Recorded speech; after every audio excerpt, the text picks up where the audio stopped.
Hello everybody, salut tout le monde. I hope you are good. J'espère que vous allez très bien. Ok, welcome to a new English program. Soyez le bienvenu à English Words.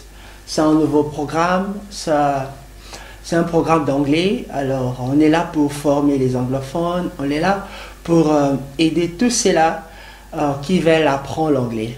Alors, comme ça, vous n'aurez pas, en fait, besoin de vous déplacer. Juste à la maison, vous pouvez apprendre l'anglais calmement.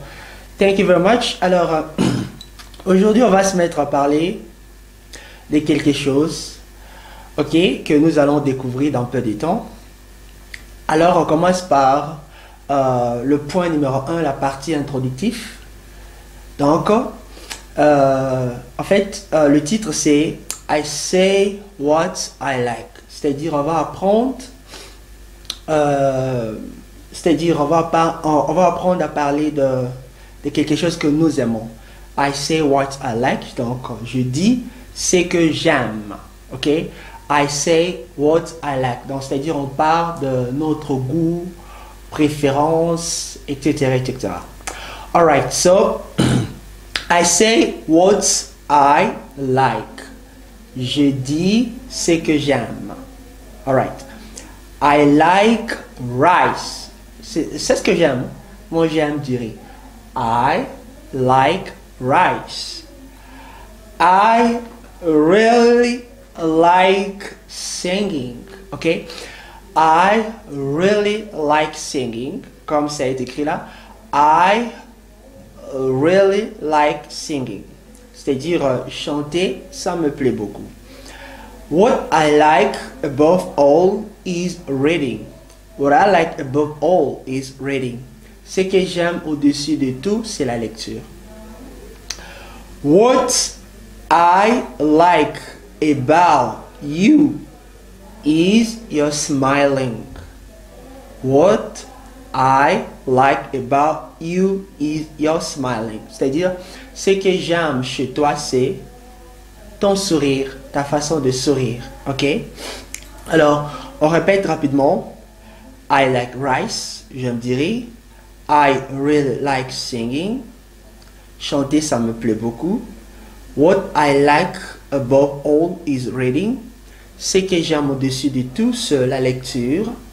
What I like about you is your smiling. Ce que j'aime chez toi, c'est ta façon de sourire. Voilà, ça c'était le premier point.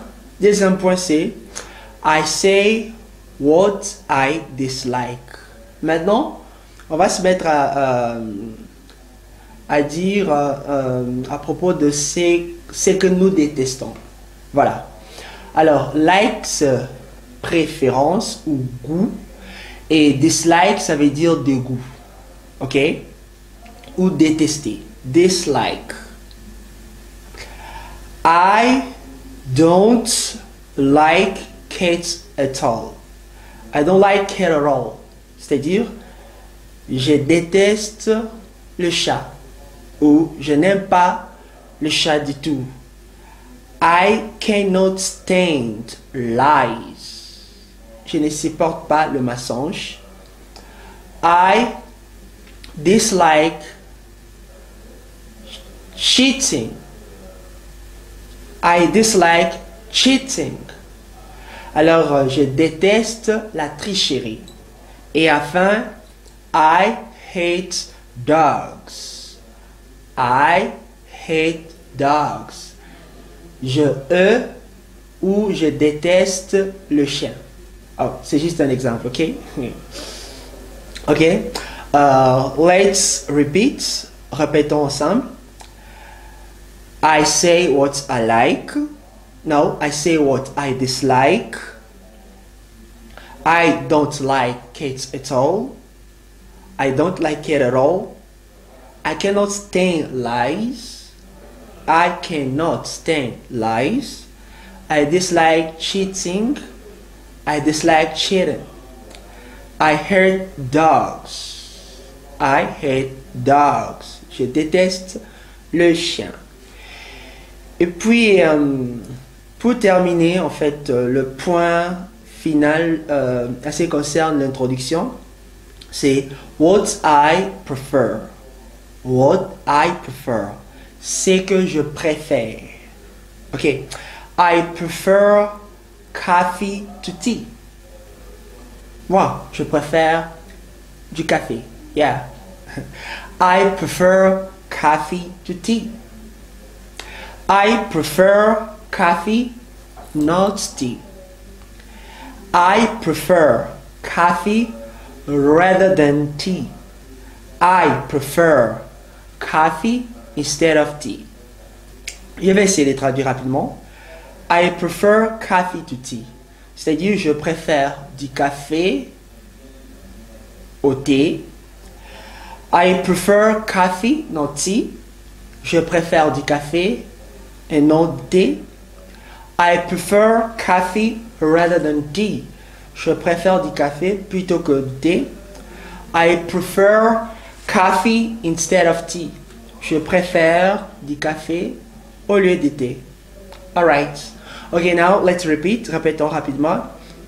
I prefer coffee to tea. I prefer coffee, not tea. I prefer coffee rather than tea. I prefer coffee instead of tea. Voilà, la partie introductive est finie. Maintenant, on va parler de la grammaire. Grammar points. Alors, on va essayer de combiner tout ce qu'on vient de voir. Maintenant, ce qu'il faut retenir ici est ceci. Alors, comme il s'agit de la conjugaison, voilà ce qu'il faut retenir.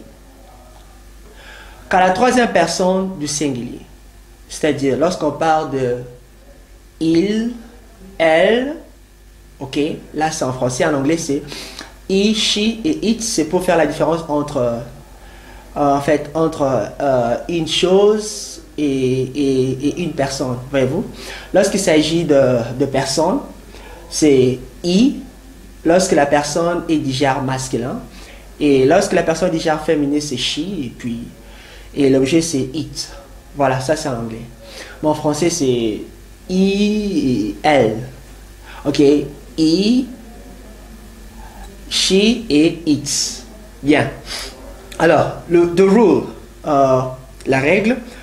Rule of third person singular refers to the grammatical rule in English that when the subject of a sentence is in the third person singular, he, she, it, verbs generally take an s or es at the end in the present tense. Voilà. Donc, le principe ou la règle se limite seulement au temps présent.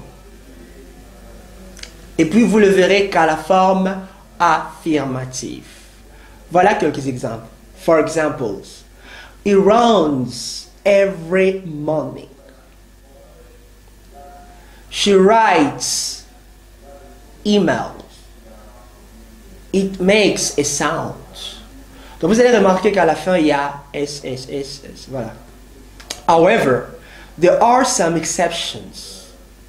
Voilà, ce qu'il faut retenir aussi, il y a quelques verbes ici, verbs ending in. Il y a des verbes qui se terminent à s, x, ch, sh ou encore z. Alors au lieu de mettre s, on va mettre es. Donc ça veut dire is. Alors nous avons le verbe wash, c'est laver, c'est-à-dire to wash. Et puis verbe réparer, to fix. À la troisième personne du singulier, lorsque je vais conjuguer ces verbes, voilà comment ces verbes se conjuguent. He washes, she washes, it washes, to come fix. He fixes, she fixes, it fixes. Alors, le verbe irrégulier. Ok? Le verbe irrégulier. Alors, à ce qui concerne le verbe irrégulier, là, il n'y a pas de règle. Ok? La vidéo précédente, j'avais dit que le verbe irrégulier suit leur irrégularité. Ce qu'il faut retenir, il faut respecter en fait. Juste, il faut mémoriser ou maîtriser toutes les 3 fois. Parce que le verbe irrégulier n'a pas de principe, n'a pas de norme, n'a pas de règle. Alors, par exemple, le verbe be. Ok? The verb be, or the verb to be. Le verbe être, ainsi que le verbe avoir, to have. Alors, vous allez remarquer qu'il y a la 3e personne. Be, c'est is. Have, c'est is. Donc,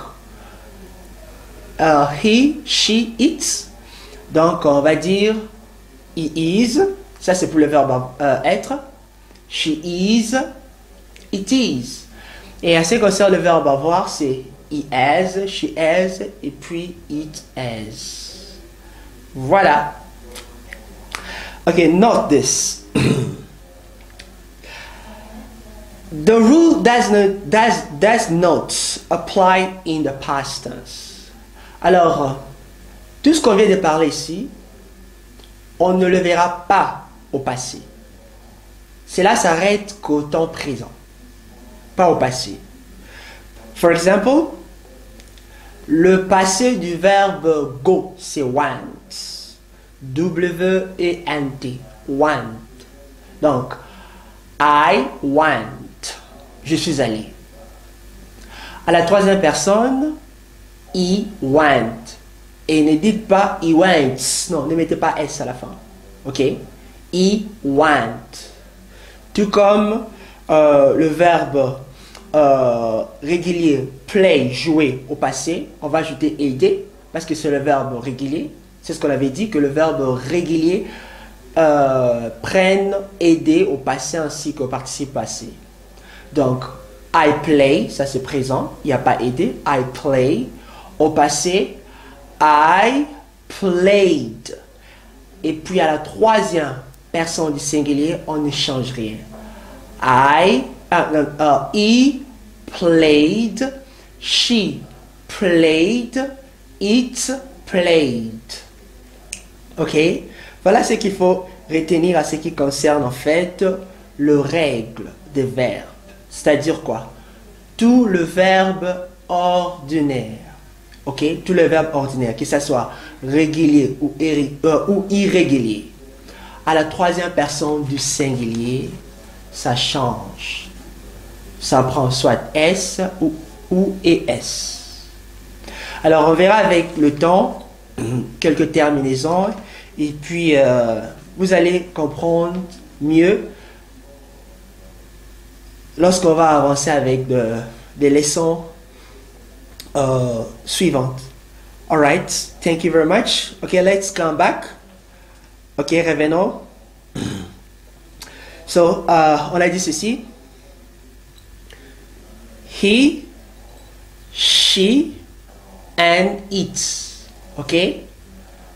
Lorsque on le conjugue avec le verbe régulier ou irrégulier, c'est-à-dire à la fin, on doit mettre S ou ES. Is.